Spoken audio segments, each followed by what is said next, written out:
Arc 6, Chapter 15, Scattered to the Sand. Subaru's fingers wrapped around the slender, white neck.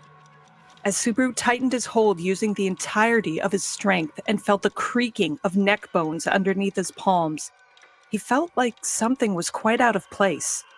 Like it was a girl's slender neck.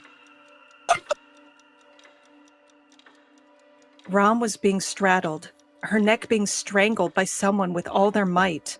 A groan escaped from her lips. Her noble features were warped in agony, and drool could be seen dribbling down from the corner of her rosy lips. Her red tongue danced from side to side, searching for freedom inside of her mouth. She thrashed her arms and legs about, desperately resisting him. Subaru could not possibly put up a fight against Ram were she to put up a serious resistance. She had managed to beat Garfield for a bit back at the sanctuary by herself, and even if she had not, she was a woman that should be well acquainted with the art of self-defense. It would be reasonable to assume that she should possess multiple ways to restrain him and deal with a situation of this ilk, in which she had been seized from above by a man like this. However, that would boil down to whether she could at least get one of her limbs free or not. Invisible providence. Subaru set free the dark emotions within his chest as he strangled her neck, a creak sounding. The dark, invisible sediment took shape and helped keep Ram's arms and legs firmly pinned down now. With her limbs pinned down, Ram was unable to struggle about effectively. Her breath would soon stop so long as he continued to put his strength into strangling her neck. Ram, too, would have regretted her reckless remarks from earlier if she stopped breathing.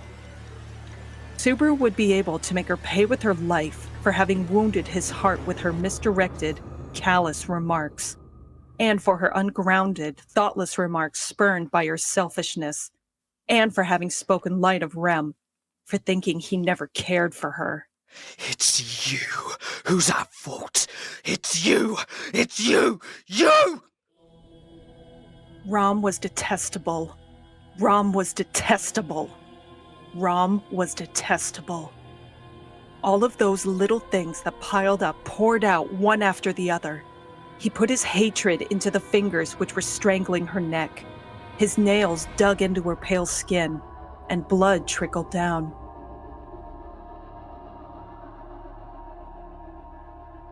Ram turned her eyes full of hate at Subaru, who was breathing heavily and relishing the touch of hot blood at the end of his fingernails. What was with that inflexibility and the light pink irises that gazed at him, while the light of her life was about to be snuffed out?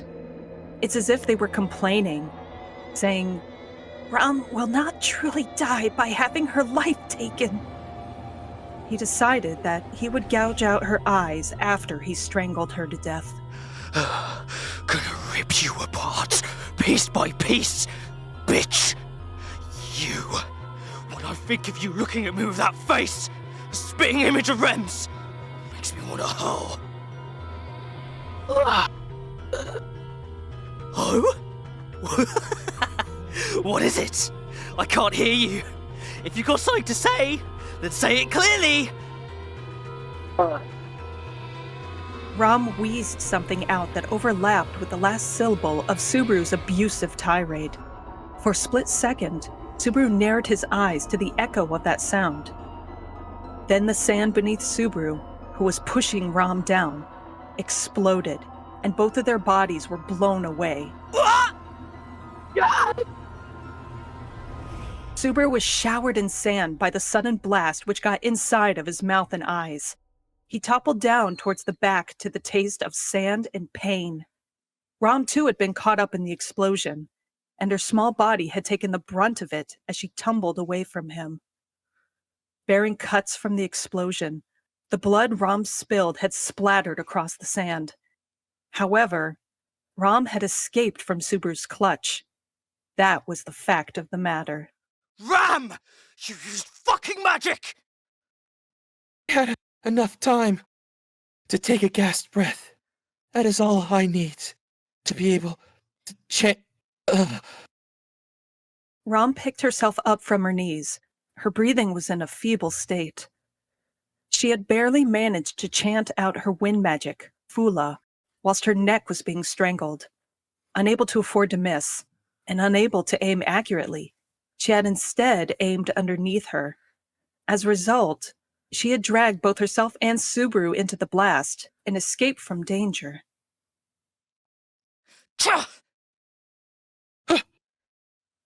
As soon as he came to that realization, Subaru turned his hand to the back of his waist and pulled out his whip.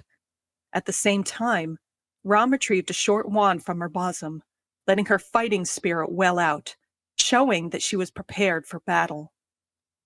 Rom, as a magician, had the capacity to deliver one strong blow, but even Subaru would not be bested when it came to attack speed. The swift nature of the whip was one that was favored even by the big guns of this world. He should crack his whip straight at her unperturbed-looking face, so as to make it one that he would never have to see again. Even if you start crying and apologizing, it's far too late! That is my line.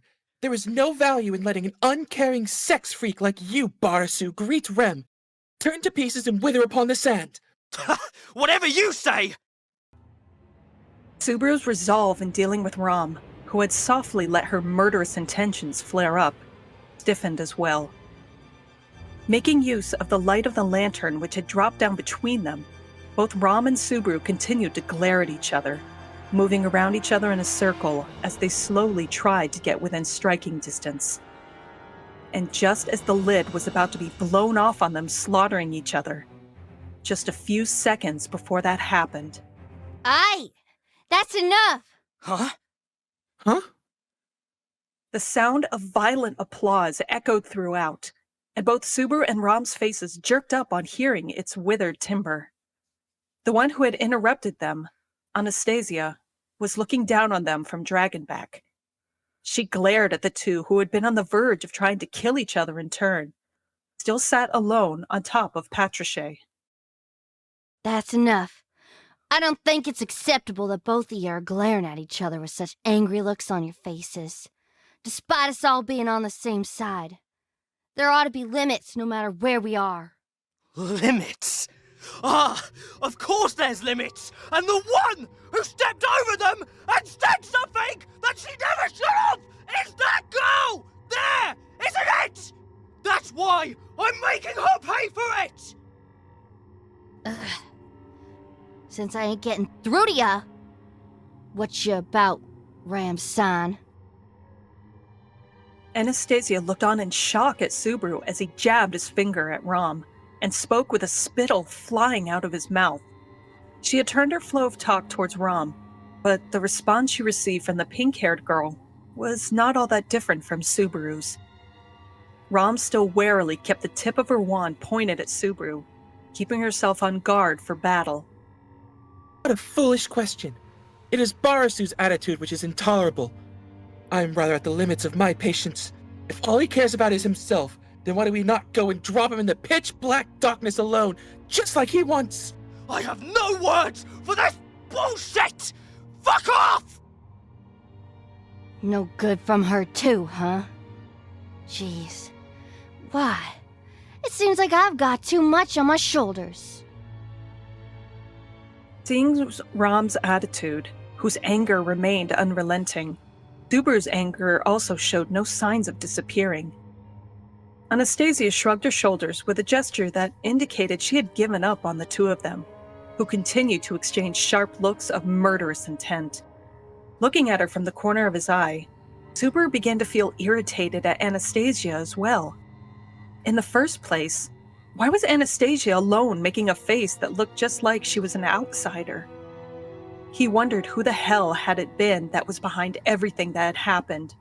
He wondered who the hell was it that had first told him to travel to the Auguria sand dunes and aim for the Sage's watchtower.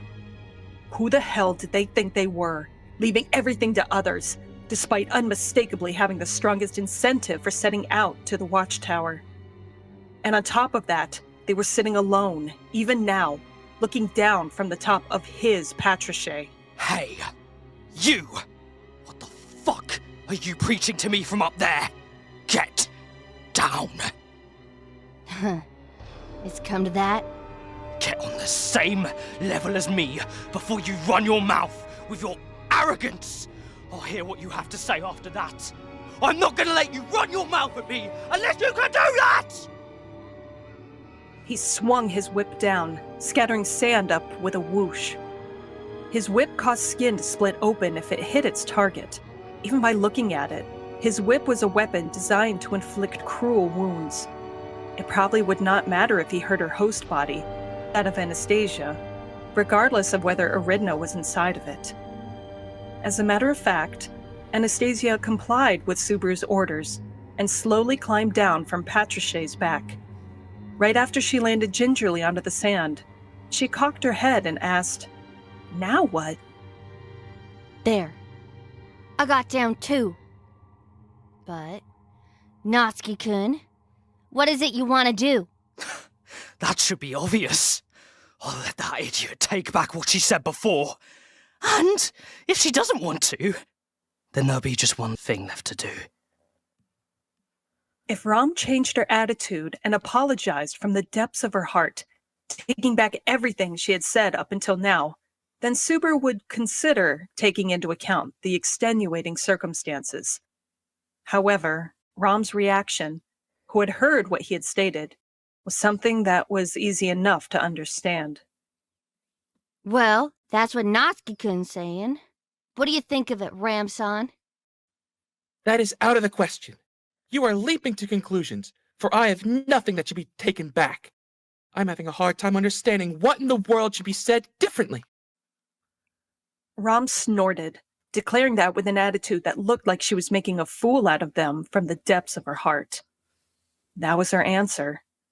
Thus, with that, she had forever lost her chance to be forgiven.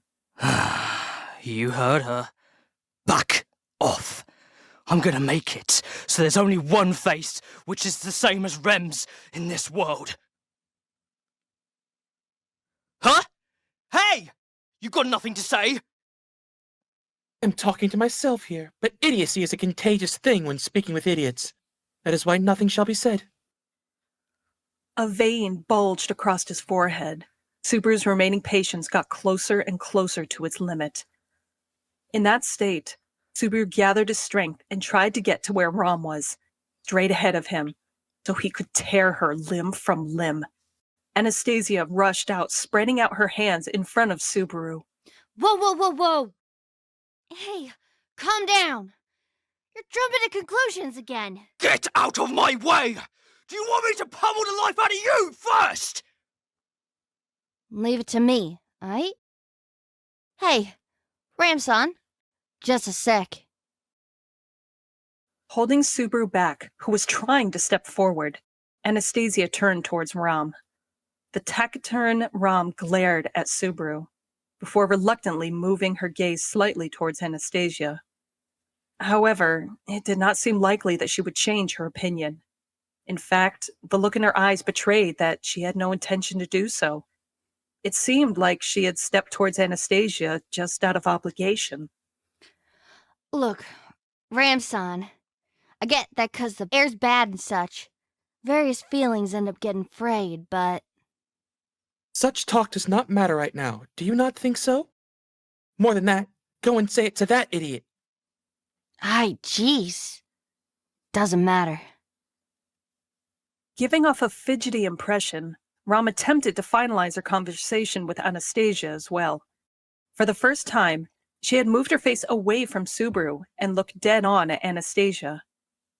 The reason was because she had felt a sudden impact, an impact which had pierced into her body, more precisely, into the left part of her chest. The thick knife which Anastasia held in her hand. I had to eyeball a decision.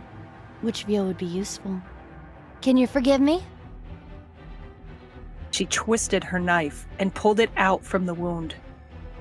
Rom looked down at the fatal wound that had been birthed on the left side of her chest as blood trickled out from the corner of her lips. Then she looked up at Anastasia, who had raised her hand up with a smile on her face and collapsed in front of her. Ram feebly fell down onto the sand. The blood that gushed out of her continued to be soaked up by the parched sand. Huh? Huh?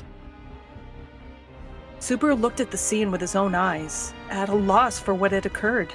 The palm with which he held his whip trembled, and his molars creaked in anger. Why did you? Since you were going about it slowly, Natsuki-kun, didn't it seem like you'd have ended up killing each other if Ramsan's vigilance couldn't be loosened? What'd I do if both of you got injured, if both of you died? Can't escape from this place all alone, you know. Anastasia cocked her head at the angered Subaru, her face showing no ill will. Her words made logical sense, but what could he, who was crushed by logic, do about this fury of his? His urge that he should have attacked Ram was still uncontrollable, and his rage was still bottled up. Or are you feeling like taking out your annoyance on me? Don't you think it's stupid to get seized up by your current rage and lose sight of the goal? I think that's enough getting rid of companions for the time being. Anastasia's words continued to quench his fury, as if she was slowly pouring water on them. It was certainly as she had stated. Continuing to get rid of the thinking minds which had come this far was foolish. Moreover, Anastasia, or rather Echidna, was their guide for their journey to the Pleiades watchtower. It was dubious whether her knowledge had come in handy, but casting her aside would be regrettable. She was different from Ram. The latter's words only made him sick to the stomach and had no use to him. Anastasia was a piece that would be bothersome to lose. Yes, that was how it was. All right. I'll get on board with your persuasion. For now. That's all right for me. No, thank goodness. What a relief. Making a show of patting her chest in relief, Anastasia smiled from ear to ear. And then she stepped through the sand, giving off a perilous impression, and came towards Subaru, proffering her hand out. Perhaps she wanted them to shake hands? A reconciliation? A handshake? To show that from here on out, we'll be treating each other well, won't we? Huh? Subaru faltered for a moment in thought as he looked at the hand she had offered out to him. Her face showed no traces of maliciousness. Anastasia's true feelings, or rather, right now those were Echidna's true feelings. He did not truly know what she was scheming. He was neither comfortable nor optimistic enough to think that everything she had spoken was the truth. To start with, Anastasia had killed Ram with the knife that she had kept concealed, while she expressed the same smile as she was showing now. Indeed, with a knife that she had kept concealed. The thick knife she was holding looked like it could cut all the way to the bone, depending how it was handled. Since it had been put in their survival kit along with their lanterns, the kind of utility of an item that was presumed to be for survival was pretty high. However, she had kept it concealed all this time, and had used it in self-defense at a time of need. No, it may not have been self-defense. Natsuki-kun? You ain't taking my hand? The hand she had offered out, her right one, was empty. However, her left hand was still holding the knife, even now. The range at which he would be able to shake her hand was also the range at which the knife would be able to reach him. At least one of his hands would be occupied if he took her hand. He didn't even need to consider which out of his whip and her knife would be more effective at this distance. Taking her hand, wasn't that in itself a trap? Shouldn't he kill her before he was killed? Natsuki-kun? Don't worry. It's nothing. Subaru gave a weak smile and reached out for Anastasia's right hand. The moment in which she lowered her guard completely would be his chance, after they took each other's hand. Invisible providence. He once again invoked the unseen hand, and the black magic hand slowly fixed its sights onto Anastasia's slender neck. He would not make the same mistake as he had with Ram. Next, he would make the black palm mercilessly crush her throat. He would teach a lesson to the woman who had kept belittling him ever since she had managed to secure the upper hand with her knife. Although, even if he wanted to show her, this palm would not be visible. Then, Subaru slowly took her outstretched hand with his own, whilst he put the fingers of his black magic hand around Anastasia's neck. The touch of slender fingers. Anastasia's smile grew deeper. And at the same time, Subaru's lips broke into a sad smile too. Well then? Right here. Thus, he believed. He would use the strength of his demonic hand before Anastasia could finish speaking and raise the knife. He would grasp her slender neck with his black fingers and crush her neck bones in an instant. Just before that happened, however, a blade of wind came streaming in and cleaved Anastasia's body in twain from behind. He felt like he had hallucinated that a wind had blown straight after that. A spray of red gushed out right in front of his eyes. A daft voice let out an "eh," and Anastasia's body was bisected across the middle. A large volume of blood was strewn out onto the white sand. Steaming shit and warm guts mingled in with the cold air, leaving behind a putrid smell to hang over the inside of the cave. Pink, small, and large intestines, along with many other internal organs that still showed faint traces of activity, rolled onto the sand. The sand itself had turned into a showcase of organs, in which the items on display were the raw ingredients that made up a young girl. Huh?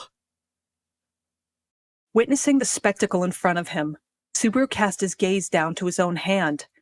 What he saw there was Anastasia's upper body swinging about. She was still firmly grasping Subaru's right hand with hers. She opened her eyes and speechlessly looked up at Subaru. Behind her, the lower part of her body, which had been cut at the waist, was flopping about. Her legs were convulsing like a marionette, and urine was pouring out everywhere as her muscles had relaxed. Subaru let out a scream at Anastasia's horrific condition. He immediately attempted to shake her arm away. However, she was holding on with inordinate strength.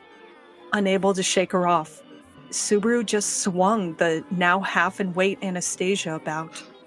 More blood spewed out of her as she was swung about, and the intestine that still connected the upper half of her body with the lower jolted about, scattering body fluids everywhere and emitting a foul odor. Let go! Let go! No! I don't want to die! You're already dead! Can't you grasp that you're beyond saving? Her vivid laments were far clearer than imagined, leading Subaru to scream in return. The upper and lower half of her body had now separated, and so much blood and guts had flooded out. It was wrong for her not to have died immediately. It was also wrong for her to still keep grasping his hand. It was all so ridiculous. Let go! Let go! Let go! Let go! No! Let go! No! I won't! I am the only one! Ah! Even if you say that now, I can't do any. God! The upper half of Anastasia clung to his arm, and pain shot through Subaru's shoulder as he tried to throw her off. Anastasia was still holding the knife in her left hand, and had thrust it into Subaru's body in an attempt to hold on to him. The sharp blade easily pierced through Subaru's left shoulder and cracked his collarbone beneath it. Bleeding and scorching pain caused Subaru to scream. Ah! Fucking idiot! Hurry up and die! Subaru fiercely grabbed Anastasia by the face and forcefully tore off her body. With great difficulty, he had finally grasped the girl, shouting something out whilst in tears, and thrown her away. Anastasia's body had been quite petite to begin with, and now that she had become half, and with all the blood she had lost, she felt as light as a feather.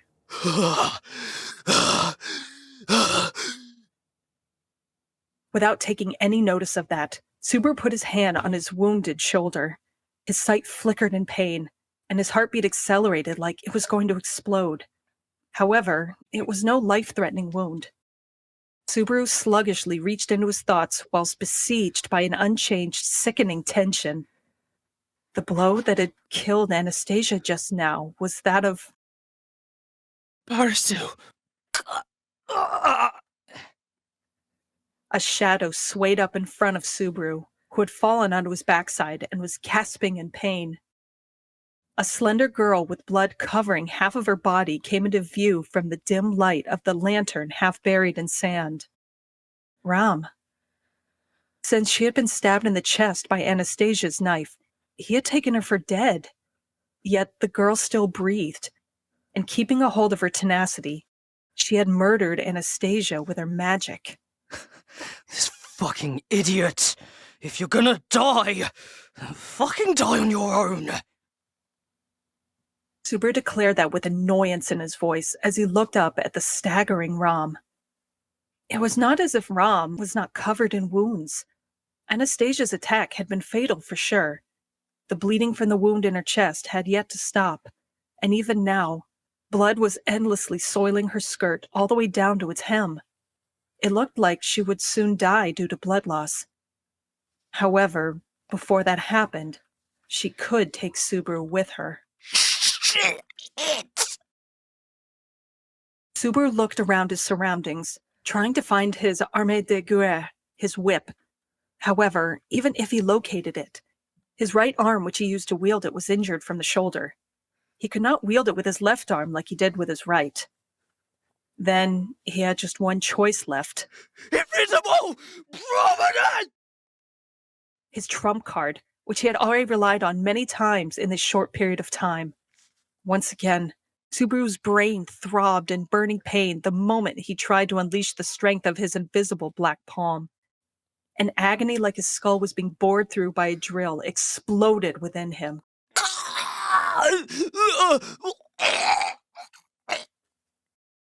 Puke trickled out from the corner of Subaru's mouth due to the agony that visited him in waves. In exchange for attempting to use his trump card past its limits, his consciousness was broken up by the hellish banquet which had woken up inside his skull, starting from his cranial nerves.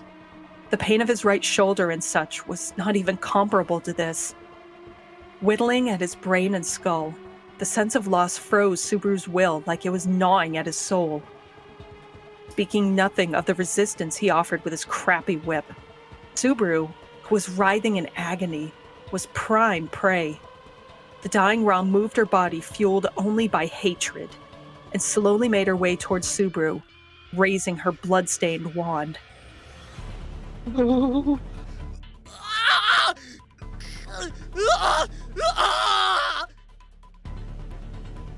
Subaru rolled over to where Anastasia lay in her pool of blood, still holding his head.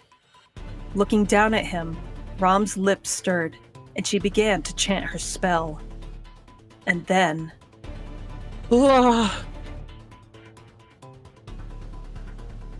She completed her chant, and the blade of wind which she created hewed Subaru down. But before that came to be, the sound of something hard being chewed echoed out across the cold cave of sand. That horrible grating sound continued, and it changed into the sound of flesh and water being chewed. That he would die, that he would be cut down. Subaru had been convinced of that. However, the death that should have come to him didn't come at all. Finally, Subaru's headache and feeling of loss, having been breathing heavily and rolling around, slowly started to subside.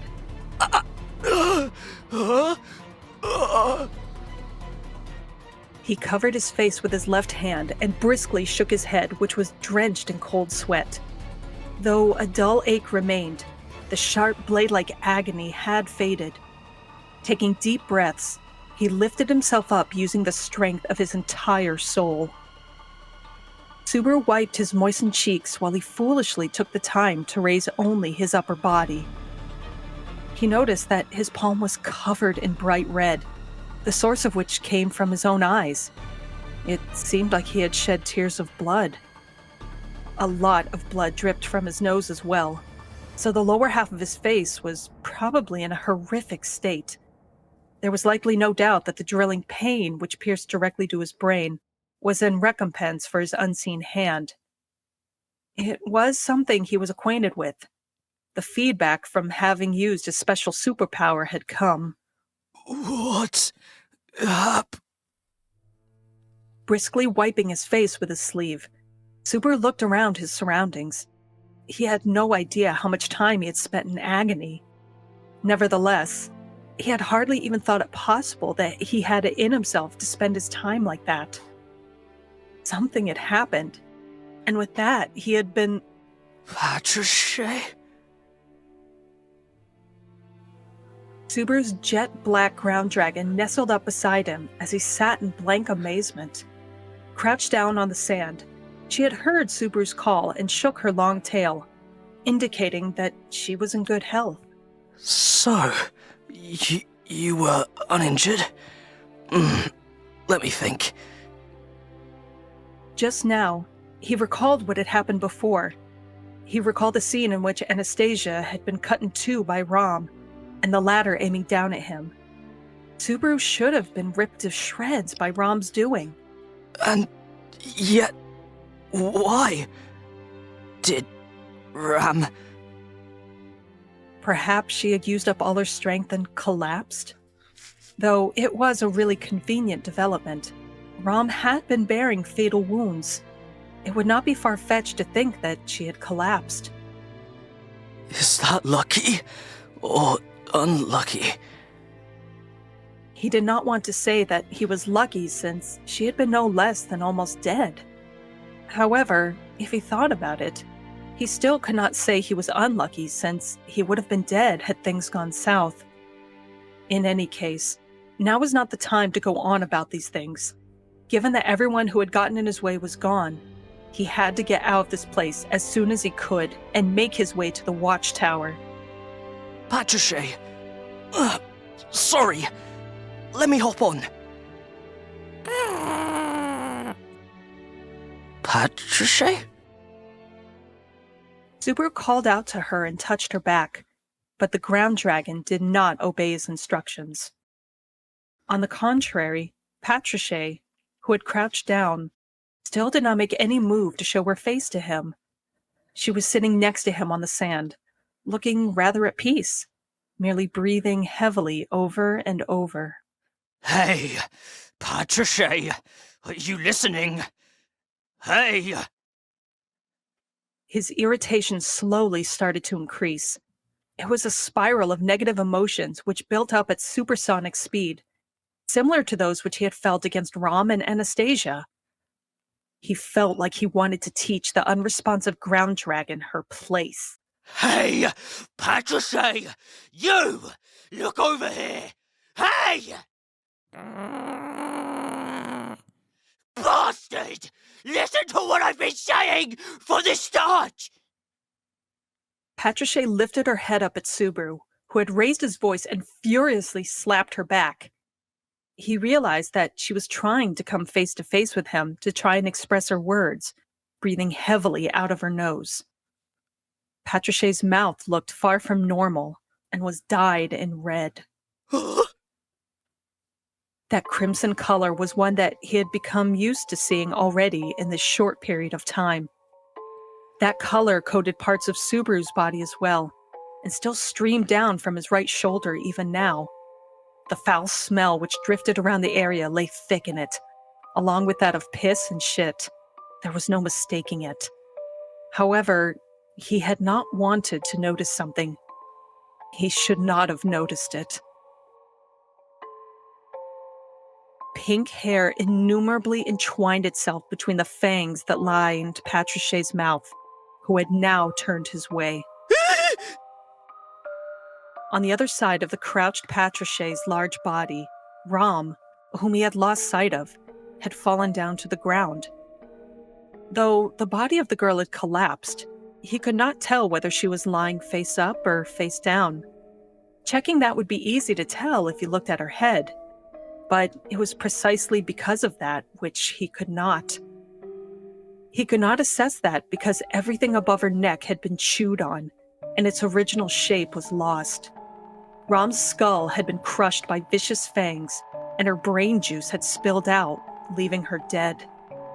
Just like Anastasia, who had had her guts spilled out before dying, Rom had had the contents of her skull spilled out. And the one who had performed said deed, Patrache, was staring intently at Subaru now. Her yellow eyes, which resembled that of a reptile, were sharply and cruelly tinged with madness. Stop! The last thing he saw was her maw opening up millimeters from his eyes. All that Natsuki Subaru heard was the sound of his own body being chewed up all the way, until just before he slipped out of consciousness. Even after his head was crushed and his ears stopped working, the sound continued. He almost ended up laughing, wondering where he was hearing the sound from. However, he had no mouth to laugh with, no life that he could merely laugh at, and nothing which he could laugh at. He was chewed up by his companion and died.